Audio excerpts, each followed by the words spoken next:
अब बच्चों आपको क्रिटिकल वेलोसिटी समझना है। क्रिटिकल वेलोसिटी क्या होता है? एक the velocity beyond which streamline flow become turbulent. जिस वेलोसिटी के बाद स्ट्रीमलाइन फ्लो टर्बुलेंट फ्लो में कन्वर्ट होता है, उस वेलोसिटी को हम क्रिटिकल वेलोसिटी बोलते हैं। इसका इक्वेशन ये जो है ना, एक मार्क के लिए एग्जाम में पूछा गया था एक बार, तो आपको याद रखना है ये भी, V C is equal to R N eta upon rho D. R N eta upon rho D. इसके बाद देखो बच्चों, रेनॉल्ड्स नंबर का फॉर्मूला याद रखना है जो क्रिटिकल वेलोसिटी से आया है। यही फॉर्मूला है। यहाँ पे आर एन की वैल्यू निकालना है, तो रोडी ऊपर जाएगा और ईटा नीचे आएगा।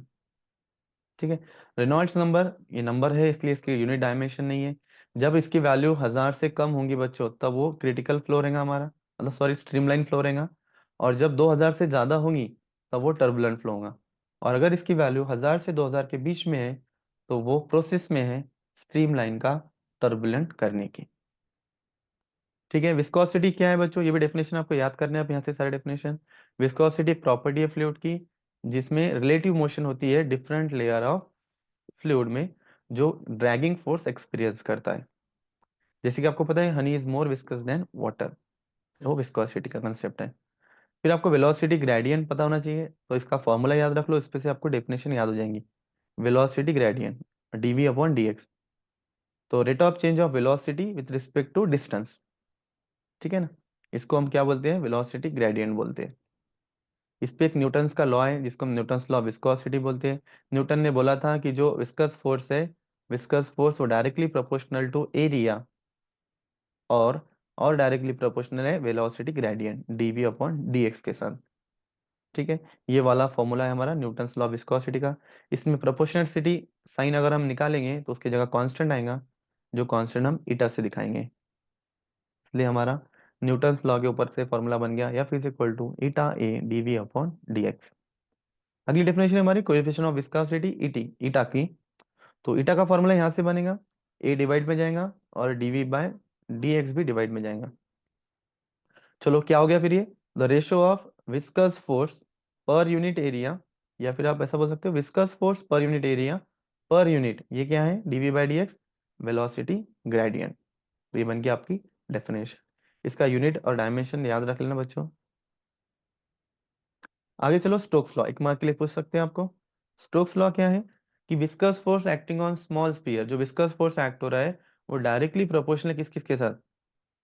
ईटा, coefficient of viscosity R, radius of the sphere, और V, velocity of the fluid, eta R V, ये तीनों के साथ डायरेक्टली प्रोपोर्शनल है। ये स्टेटमेंट में है कि विस्कस फोर्स डायरेक्टली प्रोपोर्शनल है coefficient of viscosity eta, radius of sphere R, और वेलोसिटी ऑफ फ्लूइड वी। यहाँ पे प्रोपोर्शनल साइन निकला, इसके लिए कांस्टेंट के आ गया, और ये के की वैल्यू हम लेंगे 6 पाई। तो हमारा स्टोक्स लॉ के ऊपर से फॉर्मूला हो गया F is equal to 6 pi eta R V. चलो ये 3 मार्क के लिए आईएमपी क्वेश्चन है बच्चों। टर्मिनल वेलोसिटी और उसका एक्सप्रेशन। तो टर्मिनल वेलोसिटी की आपको पहले डेफिनेशन याद करना है। एक constant maximum velocity acquire by the body following through viscous liquid is called terminal velocity. काफी सिंपल सा डेरिवेशन है, अगर आपको कंसेप्ट समझ में आए तो। हमने एक लिक्विड लिया, उसके अंदर हम एक ऑब्जेक्ट को क्या कर रहे हैं? डिप कर रहे हैं। तो इसके अंदर कौन कौन से फोर्स एक्ट होंगे, ये आपको समझना है। डाउनवर्ड डायरेक्शन में एक्ट होगा F G, gravitational force, downward force जो उसका वेट रहेगा। और अपवर्ड डायरेक्शन में दो फोर्स एक्ट होंगे, एक अप थ्रस्ट एक्ट होगा, अप थ्रस्ट, ठीक है, और एक एक्ट होगा हमारा विस्कस फोर्स। ठीक है, अप थ्रस्ट जो बियॉन्ड फोर्स एक्ट होता है ना, वो वाला, और एक विस्कस फोर्स जो उसको अपोज कर रहा है। तो आपको क्या करना है? ये दो वाले प्लस लेना है और ये माइनस लेना है, इज इक्वल टू जीरो दिखाना है। या आप इस तरह भी कर सकते हो, F U plus F V is equal to F G, F U plus F V is equal to F G. इनकी वैल्यूज आपको निकालना है, इस इक्वेशन में पुटअप करना है, आपको टर्मिनल वेलोसिटी मिल जाएंगी। ठीक है। तो अभी तीनों वैल्यूज कैसे बनाना है, तो आप चलिए बनाएंगे अपने एक एक से। तो सबसे पहले विस्कस फोर्स जो एफ वी है, जो ऊपर एक्ट हो रहा है, वो हमको डायरेक्ट मिल गया स्टोक्स लॉ से। F V is equal to 6 pi eta R V. चलो बन गया। वेट ऑफ स्पीयर जो एफ जी है, जो डाउनवर्ड एक्ट हो रहा है, वो है एम जी। एम की जगह आ गया हमारा रो इंटू वी। और वॉल्यूम क्या आएगा? यहाँ पे स्पीयर है, तो वॉल्यूम ऑफ स्पीयर का फॉर्मूला है 4/3 पाई आर क्यूब। तो हमको मिल गया रो 4/3 पाई आर क्यूब इंटू जी। तो अपथ्रस्ट जो है ऊपर एक्ट हो रही है बच्चों, वो भी हमको बनाना है। अपथ्रस्ट का फॉर्मूला हमने ले लिया, यहाँ पे फिर से एम जी जो ऊपर एक्ट हो रहा है उसका मास इंटू जी, तो फिर से आ गया उसकी डेंसिटी इंटू वेलोसिटी वॉल्यूम। जैसे यहाँ पे रो इंटू वी आया ना, तो यहाँ पे आ गया अब तरह के लिए सिग्मा इंटू वी और जी वॉल्यूम। फिर से वॉल्यूम का फॉर्मूला क्या है, 4/3 पाई आर क्यूब। बस यहाँ पे डेंसिटी अलग ही, ठीक है। एक डेंसिटी बच्चों उस स्पीयर की है जो हमने डीप की है, उसके लिए रो दिखाए, और जो फ्लूइड है हमारी उसकी डेंसिटी जो है हम उसको सिग्मा से दिखाएं, इसलिए यहाँ पे सिग्मा आया। अब तीनों वैल्यू आ गए हमारे पास, तीनों वैल्यू को हम इक्वेशन में पुटअप करेंगे जो हमने बनाया था ऊपर, F G is equal to F U plus F V. तीनों वैल्यू पुटअप कर दिए। अब आपको इसमें दिख रहा है जो भी कैंसिल हो सकता है तो वो कैंसिल करेंगे। पहले हम क्या करेंगे, ये 4/3 वाली टर्म इधर ला लेंगे, ये प्लस से इधर आएंगे तो माइनस। अब देखो इसमें से कॉमन क्या निकलता है बच्चों, सारी चीजें कॉमन निकलती है, सिर्फ यहाँ पे रो और यहाँ पे सिग्मा रहेगा, बाकी सब कॉमन निकल जाएगा। 4/3 पाई आर क्यूब जी, अंदर बचा रो माइनस सिग्मा, और इधर जो है वो। अब यहाँ से देखो क्या क्या कैंसिल होता है, यहाँ पे 4 है तो यहाँ से 2 से डिवाइड कर सकते हैं, यहाँ पे 6 है तो 2 2 ज़ा 4, 2 3 ज़ा 6, तो यहाँ 3 आ गया, यहाँ 2। अब यहाँ पे एक आर कैंसिल हो गया, ये आर क्यूब में से एक बचा। अब देखो यहाँ क्या बचा आपका, 2/3 आर स्क्वेयर, एक आर कैंसिल हो गया तो आर स्क्वेयर बचा, क्यूब नहीं बचा, ठीक है। और ये पाई भी कैंसिल हो गया इसके साथ, तो यहाँ पे जी बचा, in bracket rho minus sigma is equal to, यहाँ क्या बचा 3 ईटा वी। ये वी हमारी टर्मिनल वेलोसिटी है, ठीक है। तो वी निकालना है हमको, तो ये ईटा को और 3 को नीचे भेज दो, तो 3 × 3 9 हो जाएगा। ये जी नहीं है, ये 9 है बेटा, 2/9 इंटू आर क्यूब जी, ये हमारा रो माइनस सिग्मा, और ये ईटा भी नीचे आ गया, तो ये बन गया हमारा टर्मिनल वेलोसिटी का फॉर्मूला, ठीक है। अब देखो बच्चों इक्वेशन ऑफ कंटिन्यूटी क्या है, तो इक्वेशन ऑफ कंटिन्यूटी के लिए आपको ये वाला पहले स्टेटमेंट याद करना है कि the volume rate of flow of incompressible fluid for steady flow is same through out the flow. मतलब उसका वॉल्यूम जो है वो कांस्टेंट रहता है, वॉल्यूम रेट, हाँ, dB upon D T, volume rate. तो वॉल्यूम क्या है, एरिया इंटू हमारा डिस्टेंस, या फिर आप हाइट बोलोगे, अपॉन टाइम। तो डिस्टेंस अपॉन टाइम क्या होता है, वेलोसिटी, थी हमारा हो गया ए इंटू वी। इसलिए हम लिखते हैं ए इंटू वी कॉन्स्टेंट, मतलब वॉल्यूम का रेट कॉन्स्टेंट, ठीक है। यही आप इस पर से प्रूफ कर सकते हो कि इसमें क्या प्रूफ कर सकते हो कि इसका मास नहीं बदलेगा, यहाँ पे जो मास है वही मास यहाँ पर है। आपको इस तरह की डायग्राम बनाना है। यहाँ पे आपने एरिया देखो, यहाँ पे ट्यूब में अलग अलग एरिया है, जो ई एफ जी एच वाला एरिया है A1 है, पी क्यू आर एस वाला एरिया A2 है, दोनों भी एरिया अलग है। और यहाँ पे एरिया अनुसार आपको पता है जो वाटर की हुआ जो भी हमारा फ्लूइड फ्लो होता है वो एरिया के हिसाब से उसकी स्पीड होती है, तो यहाँ पे भी स्पीड अलग अलग होंगी, V1 और V2, ठीक है। तो बच्चों अब यहाँ पर से आपको क्या करना है, दो मास निकालना है, यहाँ का मास और यहाँ का मास।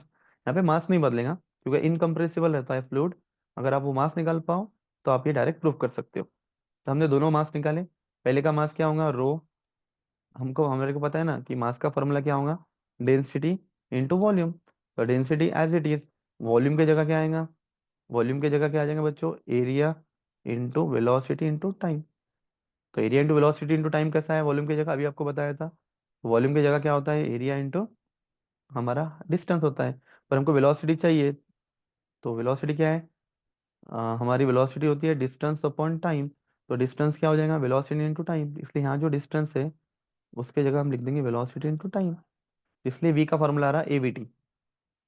तो रो ए वी टी लिखा है, स्मॉल टाइम है इसलिए डी टी, 1 1 1, और इधर आएगा 2 2 2, सिर्फ टाइम सेम रहेगा। तो रो कैंसल, डी टी कैंसल, यहाँ आ गया A1 V1, इधर आ गया A2 V2, इसका मतलब A V is equal to constant. चलिए, तो ए वी मतलब भी dV/dt होगा। चलो अब आगे हम बर्नौलीज प्रिंसिपल की ओर। तो बर्नौलीज प्रिंसिपल क्या है, उसका डेरिवेशन बनाना है अगर आपको, तो सबसे पहले बर्नौलीज प्रिंसिपल का स्टेटमेंट याद कर लो। क्या स्टेटमेंट, कि the work done per unit volume of fluid by the surrounding fluid is equal to the sum of the changes in kinetic energy and potential energy per unit volume that occur during the flow, ठीक है। ये आपको statement याद करना है, और आपको derivation समझ लो, आपको इस तरह के ट्यूब बनाना है, इसमें आपको दो फोर्स दिखाना है, नीचे जो फोर्स है वो F1 है, F1 is equal to P1 A1, और यहाँ दूसरा फोर्स आपका एक्ट हो रहा है F2 जो P2 A2 है। यहाँ पर वेलोसिटी v1 है, यहाँ पे v2 है, यहाँ पे एरिया a1 है, इधर एरिया a2 है, यहाँ डिस्टेंस d1 है, यहाँ डिस्टेंस d2 है, और यहाँ पे ग्राउंड से इसकी जो हाइट है ग्राउंड से वो h1 है, और यहाँ जो ग्राउंड से हाइट है वो आपको निकालना है h2। चलो इतनी चीजें याद होगी आपको। बाकी सिंपल सा डेरिवेशन है, आपको इसके लिए तीन चीजें बनाना है। तीन चीजें क्या बनाना है आपको, कि जैसे कि हमारा स्टेटमेंट है उसमें हमारे को जो बताया गया है कि जो वर्क डन है वो change in kinetic energy plus change in potential energy है। मतलब उसने बताया कि work done per unit volume is equal to sum of change in kinetic energy and change in potential energy upon volume है। तो volume volume cancel, मतलब हम W is equal to delta kinetic energy plus delta potential energy, ये formula है। तो हमें क्या करना है, W निकालना है, फिर डेल्टा काइनेटिक एनर्जी निकालना है, फिर डेल्टा पोटेंशियल एनर्जी निकालना है। तीनों वैल्यूज यहाँ पुट अप करेंगे, आपका डेरिवेशन खत्म हो जाएगा। तो सबसे पहले W निकालेंगे हम। तो W का भी चेंज निकालना है, रिजल्टेंट निकालना है। तो दो W निकालना पड़ेगा, उनका आपको रिजल्टेंट लेना है। दो काइनेटिक एनर्जी निकालना है, फिर उनका रिजल्टेंट लेना है। इसी तरह दो पोटेंशियल एनर्जी निकालना है और उनका आपको रिजल्टेंट लेना है। तो चलिए ये सारा गिवन है, आपको लिखना है कि आपने क्या क्या कंसिडर किए हैं, ये आपको मन से लिखना है। तो वॉल्यूम का फॉर्मूला क्या होता है अभी आपको पता चल गया, एरिया इंटू डिस्टेंस। तो A1 D1 और A2 D2। ठीक है, तो यहाँ पे वॉल्यूम कांस्टेंट है। अब चलिए बच्चों आगे, हमने W निकालना है, तो W क्या होगा, जो हमारा W1 माइनस W2 है। तो W work is equal to क्या है, फोर्स इंटू डिस्प्लेसमेंट।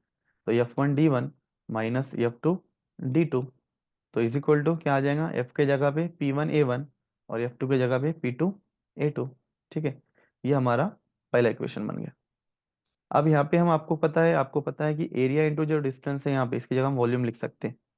तो P1 into DV minus P2 into B, A2 D2 की जगह हम वॉल्यूम लिख लेंगे। तो हमारा W बन गया, यहाँ से DV कॉमन निकाल दिए, P1 minus P2, equation number 2। आपको इतनी चीज याद रखना है बच्चों कि यहाँ पे जो वर्क है ना, W माइनस W2 लिए हमने, क्योंकि हमारा W1 का वर्क डन ज्यादा है। डायग्राम के देख लो, W1 का ये जो वर्क है ना, वर्क डन क्या होता है, फोर्स इंटू डिस्प्लेसमेंट। तो यहाँ पे ज्यादा एरिया है, ज्यादा फोर्स लगेगा, यहाँ पे डिस्प्लेसमेंट भी यहाँ पे ज्यादा है एज कम्पेयर टू दिस। बाकी दोनों चीज में आपको 2 - 1 ही करना है। काइनेटिक एनर्जी 2 - काइनेटिक एनर्जी 1, और पोटेंशियल एनर्जी 2 - पोटेंशियल एनर्जी 1। सिर्फ वर्क में ही आपने W1 माइनस W2 किए। पहला इक्वेशन आ गया। अब काइनेटिक एनर्जी दो निकालना है, दोनों का डिफरेंस लेना है। तो काइनेटिक एनर्जी का फॉर्मूला है 1/2 mv², तो 1 1। फिर से मास के जगह पे आएगा रो इंटू वॉल्यूम, और वॉल्यूम की जगह आ गया आपका A1 V1, sorry A1 D1। चलिए अब आगे, ये आपकी पहली काइनेटिक एनर्जी होगी। अभी A1 D1 की जगह आपने क्या लिख दिया, फिर से DV। मतलब मास के जगह पे आप डायरेक्ट ये लिख दो कि रो इंटू DV, मतलब रो इंटू वॉल्यूम, और ये V1²। ये पहली होगी। दूसरी बनाना है आपको, सिर्फ 1 की जगह पे 2 आएगा, रो इंटू DV V2²। अब इनका आपको डिफरेंस लेना है 2 - 1। ठीक है, इसमें सारी वैल्यू सेम है, यहाँ पे सिर्फ V2² है, यहाँ V1² है। बाकी कॉमन निकाल दो, आपका इक्वेशन 3 बन गया। अब इस तरह आपको पोटेंशियल एनर्जी निकालना है। तो चेंज इन पोटेंशियल एनर्जी क्या होगा, पोटेंशियल एनर्जी 2 - पोटेंशियल एनर्जी 1। में डायरेक्ट कर रहा हूँ, आपको इसको स्टेप बढ़ाना है, तो आप पहले पोटेंशियल एनर्जी 1 बनाओ, फिर 2 बनाओ, फिर दोनों को सब्ट्रैक्ट करो। तो देखिए अब क्या होगा यहाँ पे, पोटेंशियल एनर्जी का फॉर्मूला क्या होता है, mgh। ठीक है ना, तो ये 2 है इसलिए m2 h2 माइनस m1 ठीक है। अब मास की जगह पे क्या फॉर्मूला आएगा हमारा, और rho into DV, G/C H2। यहाँ पे भी मास की जगह रो DV G और H1। यहाँ से भी रो DV G कॉमन निकल गया, ब्रैकेट में बच गया आपका H2 माइनस H1। अब देखिए आगे, आपका वर्क डन का फॉर्मूला जो है वो है delta kinetic energy plus delta potential energy. तीनों वैल्यूज यहाँ पे पुटअप कर दो जो हमने निकाले अभी। DV DV कैंसिल हो गया तीनों में का, यहाँ बच गया P1 माइनस P2, यहाँ पे ये बच गया, यहाँ पे ये बच गया। अब क्या करना है आपको, इस 1/2 रो से अंदर मल्टीप्लाई करना है इस ब्रैकेट को, और ये वाले ब्रैकेट को रो जी से मल्टीप्लाई करना है। तो ये वाली स्टेप आ गई हमारी। अब क्या करना है आपको, सारे माइनस वालों को पोजीशन चेंज करना है, इधर वाले माइनस को इधर लेके जाना है, और इधर वाले माइनस को इधर लेके जाना है। ऐसा करने पे आपको मिल जाएगा डायरेक्ट इक्वेशन ये वाला। P1 प्लस 1/2 रो V1 स्क्वायर प्लस रो GH1, और इधर मिल गया उसका ही वर्जन सेम वाला, सिर्फ यहाँ पे 1 1 है तो यहाँ पे आ गया 2 2 2। इसका मतलब ये होता है कि पहला वाला और दूसरा वाला दोनों सेम है, सिर्फ 1 1 2 2 का फर्क पड़ रहा है। इसका मतलब ये चीजें कांस्टेंट है। मतलब P plus 1/2 rho V plus, यहाँ पे 1 नहीं आएगा, 1/2 rho V plus rho GH is equal to constant. चलिए, तो बच्चों इस तरह से ये रो V स्क्वायर है। ओके, तो इस तरह से हमारा बर्नौलीज प्रिंसिपल यहाँ पे खत्म हुआ। अब बच्चों देखिए, ये रिपीट वाला था, ये डबल आ गया फोटो, वही क्वेश्चन है जो हमने प्रूफ किए। इसके बाद देखो बच्चों, एक क्वेश्चन है कि why does the speed of liquid increases and it's pressure decreases when liquid passes through construction in horizontal pipe. तो वही वाला इक्वेशन रहेगा, अगर जब आप हॉरिजेंटल पाइप से आप अगर जब उसको पास कर रहे हो, तो हॉरिजेंटल पाइप में क्या नहीं होगा, हाइट नहीं होगी। हॉरिजेंटल पाइप होगा ना तो हाइट नहीं रहेंगी, इसलिए ये वाली टर्म नहीं आएंगी उसमें, बाकी सेम होगा। तो वो वाली टर्म आप निकाल दो, आपका सिर्फ इक्वेशन क्या बन जाएगा फिर, ये यहाँ पे है P+1/2 rho V square is equal to constant. ये आपको लिखना है, इस तरह का क्वेश्चन आया तो। अगला क्वेश्चन है बच्चों हमारा, what is the basis of Bernoulli's principle. तो Bernoulli's principle law of conservation of energy के प्रिंसिपल पे काम करता है। अगला क्वेश्चन है बच्चों, हमारा आखिरी क्वेश्चन है ये, कि ये जो है हमारा ओराफाइस, ओराफाइस एट डेप्थ। तो ओराफाइस के लिए बच्चों आपको इस तरह की डायग्राम बनाना है। इसमें ऊपर एरिया हमारा A1 है, नीचे एरिया A2 है। यहाँ पे एटमॉस्फेरिक प्रेशर P0 है, ऊपर प्रेशर P दिखाया हमने, और यहाँ पे हाइट h है। ठीक है, अब आपको क्या लिखना है, सबसे पहले हमने जो अभी बर्नौलीज इक्वेशन वाला फॉर्मूला है, वो वाला फॉर्मूला हम यहाँ पे लिखेंगे कि ये सारी चीजें क्या होती है, कांस्टेंट होती है। ठीक है, P+1/2 रो V1 square plus rho GH। अब इसके बच्चे दो लिखना है हमें, पहले वाले एरिया A1 के लिए और फिर एरिया A2 के लिए। ठीक है, अब एरिया A1 के लिए क्या लिखेंगे और A2 के लिए क्या लिखेंगे, ये आपको देखना है डायग्राम पे। तो A2 में क्या है बच्चों, देखो A2 में यहाँ पे आपको हाइट नहीं दिख रही है, A1 में आपको हाइट दिख रही है, और A1 में प्रेशर P है और A2 में प्रेशर P0 है। चलिए, तो ये कांस्टेंट होता है ना, ये वाला इक्वेशन, ये वाला इक्वेशन क्या होता है, कांस्टेंट। तो हमने पहले लिखे P1 के लिए, जिसमें हमारा क्या है, प्रेशर P0 +1/2 रो V1 square plus rho GH। यहाँ पे हाइट है, दूसरे में हाइट नहीं है, इसलिए वहाँ पे हाइट नहीं आया, दोनों सेम दिखाए हमने। अब पता है आपको कि A1 V1 is equal to क्या होता है, A2 V2, equation of continuity देखा था हमने। अब यहाँ से आपको V1 की वैल्यू निकालना है, V1 की वैल्यू निकाले तो ये A2/A1 ये इंटू V2 हो गया।